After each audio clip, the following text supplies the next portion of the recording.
ये उस फिल्म का प्री रिलीज पोस्टर है जिसे बनाने वालों ने उसे भारत की सबसे बड़ी मिस्ट्री थ्रिलर फिल्म बताया था। अब आप बताइए कि फिल्म का लीड हीरो कौन होगा। पोस्टर देखकर तो यही लग रहा था कि ये धर्मेंद्र की फिल्म है जिसमें अमिताभ बच्चन को स्टार होंगे, और पोस्टर के ऊपर तो साफ लिखा था कि ये धर्मेंद्र की ही फिल्म है, धर्मेंद्र प्रेजेंट्स। फिल्म जुलाई 1974 में आई थी, लेकिन साल भर पहले से ही ऐसी तस्वीरें फिल्मी पत्रिकाओं में साया होने लगी थी जिससे एक धर्मेंद्र स्टारर फिल्म लग रही थी। हालांकि तब तक अमिताभ बच्चन की जंजीर धूम मचा चुकी थी और दर्जन भर असफल फिल्मों के बाद उनके ऊपर से फ्लॉप हीरो का ठप्पा हट चुका था। लेकिन स्टारडम के मामले में धर्मेंद्र तब पीक पर थे और रोमांटिक फिल्मों में यादगार पारी खेलने के बाद अब एक्शन जॉनर में धमाल मचा रहे थे। मेरा गांव मेरा देश, सीता और गीता, यादों की बारात जैसी ब्लॉकबस्टर फिल्मों के बीच अमिताभ उनसे काफ़ी जूनियर और नए थे। ऐसे में जब पोस्टर पर धर्मेंद्र छाए हों तो फिल्म अमिताभ की होगी ये कोई सोच भी नहीं सकता था। लेकिन जल्द ही पोस्टर बदला और खबरें भी बदलने लगी। कहा गया कि लीड हीरो तो अमिताभ ही हैं, लेकिन धर्मेंद्र गेस्ट अपीयरेंस के साथ एक खास मिस्ट्री रोल में है। हालांकि तब तक अमिताभ और धर्मेंद्र के बीच काफी अच्छी ट्यूनिंग बैठ चुकी थी, क्योंकि दोनों उन्हीं दिनों रमेश सिप्पी की फिल्म शोले में काम कर रहे थे। इसके अलावा बेनाम की रिलीज से 4-5 महीने पहले ही धर्मेंद्र की फिल्म दोस्त आई थी, जिसमें अमिताभ बच्चन एक छोटे से गेस्ट रोल में नजर आए थे। ऊपर से फिल्म यादों की बारात, जिसमें अमिताभ बच्चन को भी कास्ट किया गया था लेकिन बाद में निकाल दिया गया, उसका गिल्ट भी ओवरड्यू रहा होगा। ऐसे में फिल्म आते आते सभी मानकर चल रहे थे कि धर्मेंद्र इसमें गेस्ट रोल में हैं। और जब फिल्म आई तो जैसा कि कहा गया था, एक मिस्ट्री थ्रिलर बनकर ही आई, और आखिर तक कई लोग इस इंतजार में रहे कि रहस्य का पर्दा हटते ही धर्मेंद्र का चेहरा भी दिखेगा। लेकिन ऐसा हो न सका। जो चौंकाने वाला चेहरा दिखा वो न तो पोस्टरों पर कहीं दिखा था और ना ही क्रेडिट लाइन में उसका जिक्र था। इसमें कोई शक नहीं कि एक बेहतरीन मिस्ट्री थ्रिलर फिल्म थी, लेकिन अमिताभ की पिछली 2 सस्पेंस थ्रिलर फिल्में गहरी चाल और बंधे हाथ तमाम स्टार वैल्यू और मिर्च मसालों के बाद भी फ्लॉप हो गई थी।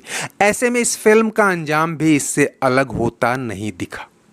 गहरी चाल में जितेंद्र और बंधे हाथ में मुमताज का स्टारडम भी काम नहीं आया, तो यहाँ धर्मेंद्र भी आ जाते तो शायद कोई खास फर्क नहीं पड़ता, क्योंकि फर्क जिससे पड़ना था अभी उसके सितारे गर्दिश से निकल रहे थे।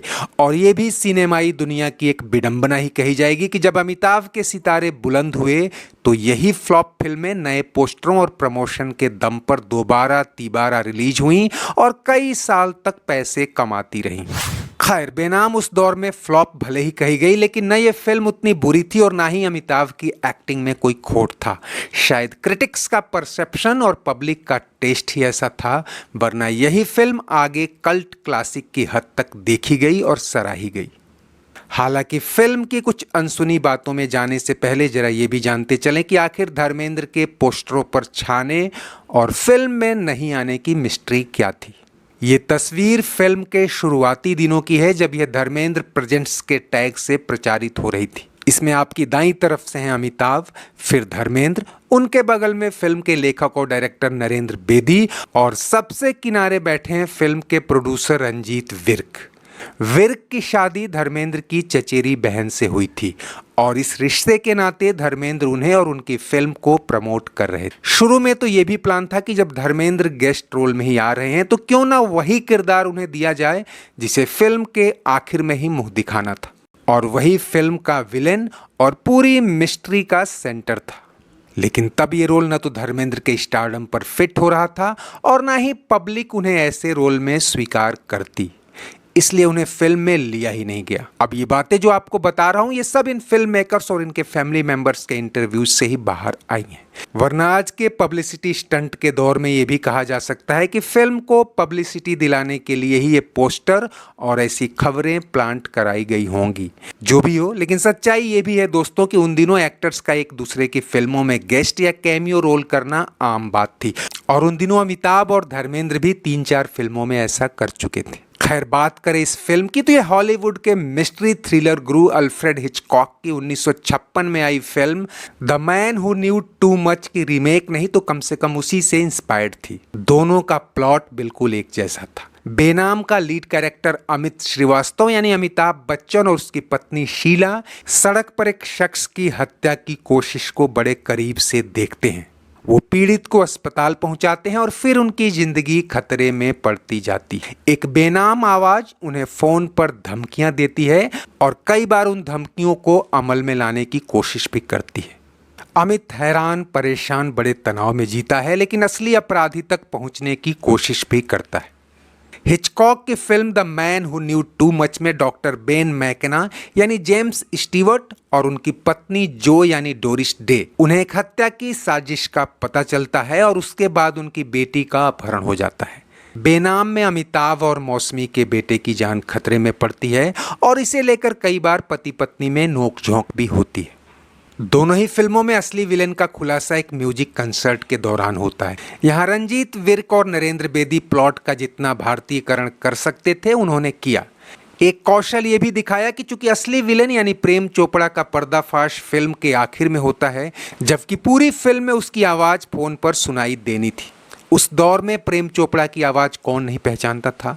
ऐसे में मिस्ट्री तो रह नहीं जाती। फिर रास्ता ये निकाला गया कि प्रेम चोपड़ा की आवाज़ कोई और दे, और ये पहली फिल्म है दोस्तों जिसमें प्रेम चोपड़ा को किसी और ने आवाज़ दी, और वो आवाज़ कोई और नहीं बल्कि मशहूर एक्टर और राइटर कादर खान थे।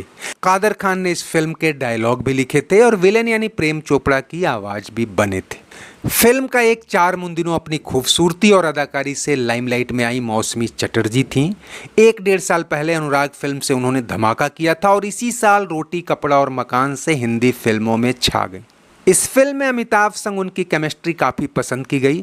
हालांकि कहानी की तरह ही पर्दे के पीछे भी उनके बीच नज़दीकियां कम, तनाव ज़्यादा था, जिसकी बदौलत इन दोनों की दूसरी और आखिरी फिल्म मंजिल काफ़ी विलंबित होती चली गई, जिस पर फिर कभी दूसरे वीडियो में बात करेंगे। बेनाम के म्यूजिक ट्रैक में वैसे तो आर डी बर्मन, लता मंगेशकर और मोहम्मद रफ़ी नाम था, लेकिन जिस एक गाने के लिए फिल्म याद की गई वो इसका क्लाइमेक्स सॉन्ग था जो नरेंद्र चंचल की आवाज़ में था, और उन्हीं पर फिल्माया भी गया क्योंकि कहानी के मुताबिक ये नरेंद्र चंचल का म्यूजिक कंसर्ट था।